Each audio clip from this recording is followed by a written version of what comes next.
Have you ever felt your heart race just before speaking English? Yes, every single time in the beginning. That moment when your mind goes blank, your hands feel cold, and you wonder if anyone will understand you. That's exactly it. You want to say something, but fear freezes the words. What if I told you that fear is not the enemy and perfection is not the goal? Then maybe speaking English could feel a little lighter, a little calmer. Today, we are going to explore how language is really about connection, not about being perfect. About feeling, sharing, and expressing yourself, even if the words are simple. Because sometimes the smallest sentence can carry the biggest meaning. And that sentence could be your first step towards speaking freely without fear. Let's start from that moment, that feeling, and see how English can become part of your real life. Step by step, feeling by feeling, word by word.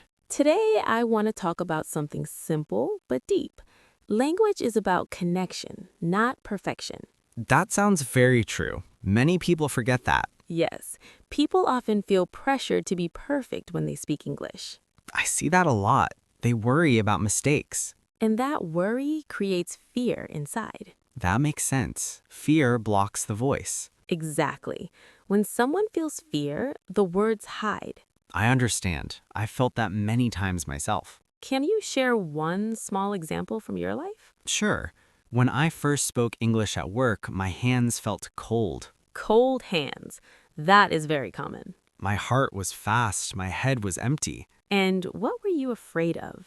I was afraid people would laugh. That fear is very human. Yes, but nobody laughed. That is interesting. People listened. Some helped me. So the fear was louder than reality. Yes, much louder. Many learners feel the same. They think English. What do you tell them? You are allowed to be a learner. That sentence is powerful. It gives permission.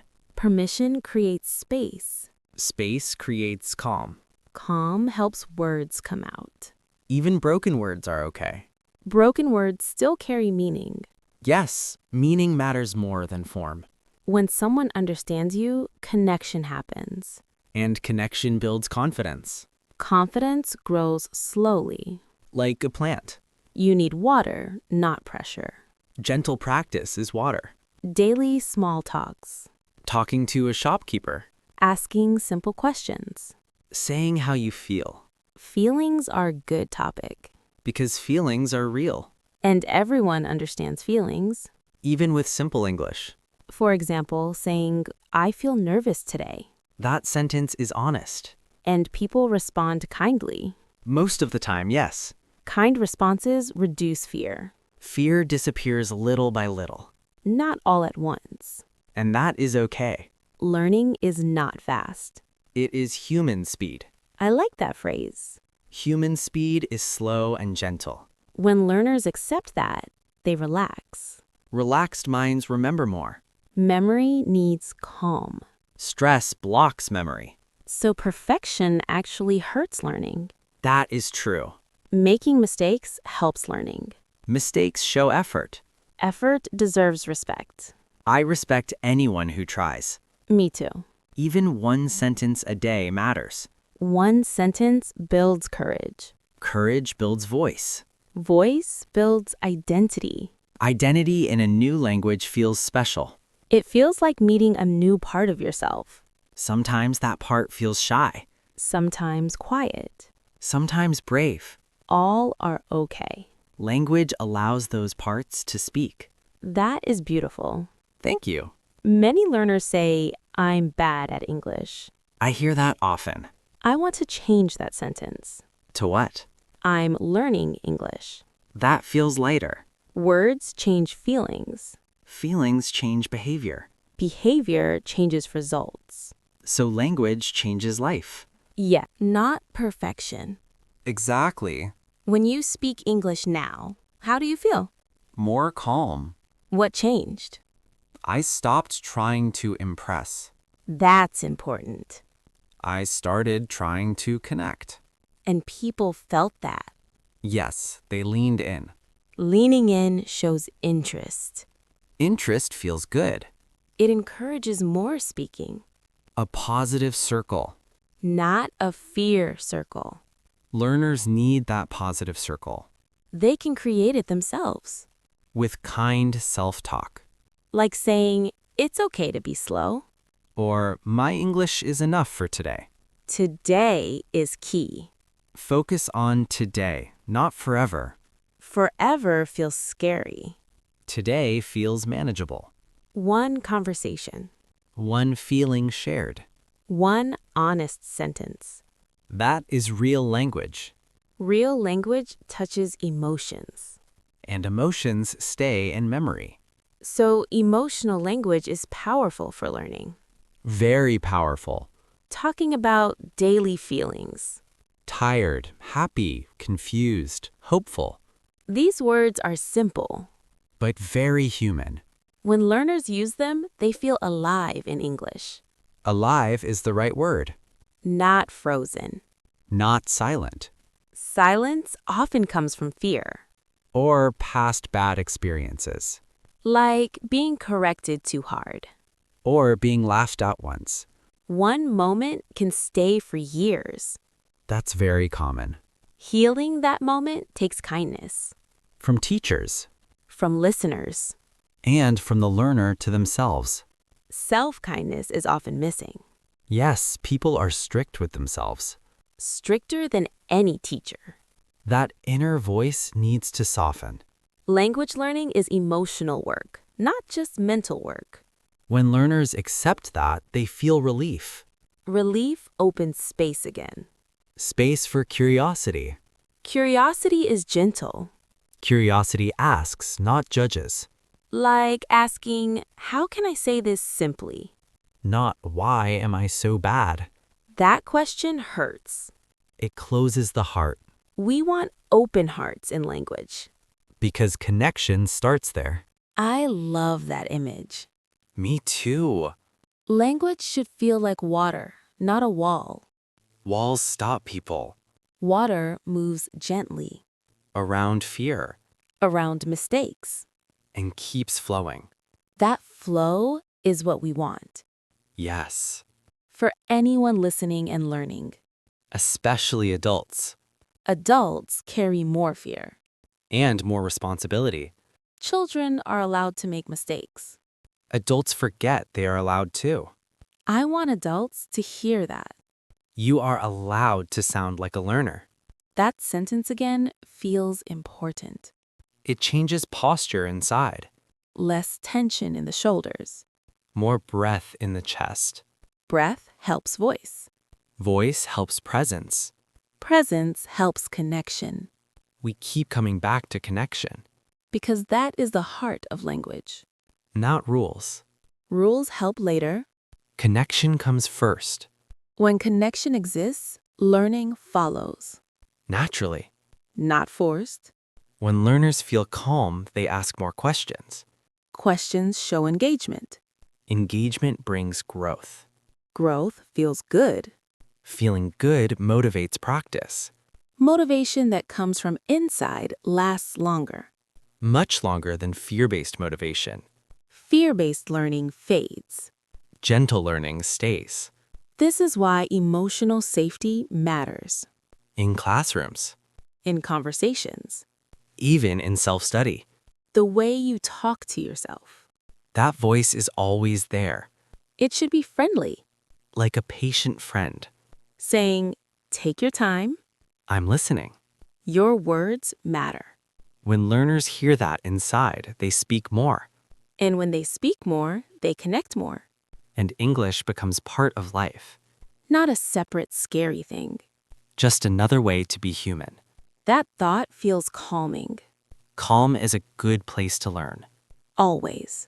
When I work with learners now, I start with feeling. Yes, I ask, how do you feel speaking English? And what do they usually say? Nervous, afraid, shy. That honesty is a good start, very good, because naming the feeling reduces its power. Exactly. Language helps us name feelings, and naming feelings helps us heal. So language is emotional care too. That is a beautiful way to see it. When learners see English like that, they relax. Relaxation invites practice. Practice invites confidence. Confidence invites expression. Expression invites connection. Something that feels true, because truth does not need perfect grammar. It only needs space. And when learners give themselves that space, they often notice a small change inside.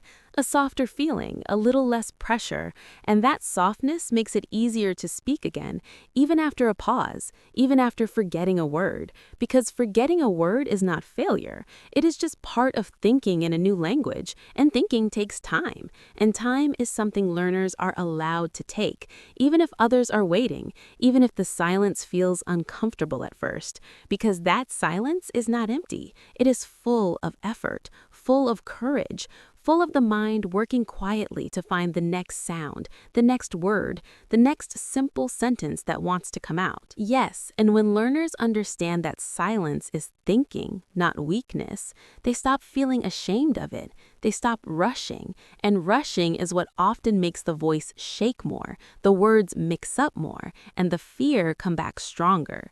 But when they allow that small, quiet moment, the sentence often comes out clearer, calmer, and more honest. And that honesty is something listeners can feel, even if the English is basic, even if the structure is not perfect. That's very true. Listeners feel intention more than accuracy, and intention lives in emotion, not grammar. So when someone speaks with the real feeling behind the words, people listen with patience. They lean into the meaning. They try to understand. And that shared effort creates connection, which again reminds the learner that they are not alone in the conversation. They are not performing. They are sharing something human. And that shift, yes. And when the body relaxes, the mind follows. Thoughts become clearer, words come more easily, and even listening improves, because fear makes it hard to listen. Fear keeps the mind busy with worry, like, what if I make a mistake? Or what if they judge me? But calmness frees attention, and attention helps understanding. That's why emotional awareness is so important in language learning. Noticing how you feel before speaking, during speaking, after speaking, without judging those feelings, just noticing them. Saying, I feel nervous right now, or I feel a bit more calm today, because naming the feeling already creates a little distance from it. And that distance gives choice. Instead of being controlled by fear, the learner can say, I feel nervous, but I will try one sentence. And that one sentence is enough.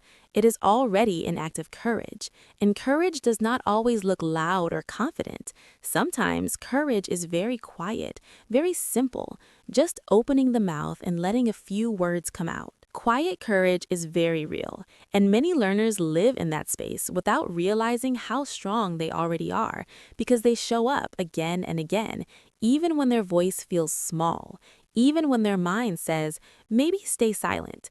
And that choice to speak, even softly, is already connection happening. Yes, and quiet courage often feels invisible from the outside, but inside the learner, it is doing important work. Building trust with the language, building trust with themselves. And every time they speak and nothing bad happens, the nervous system learns something new.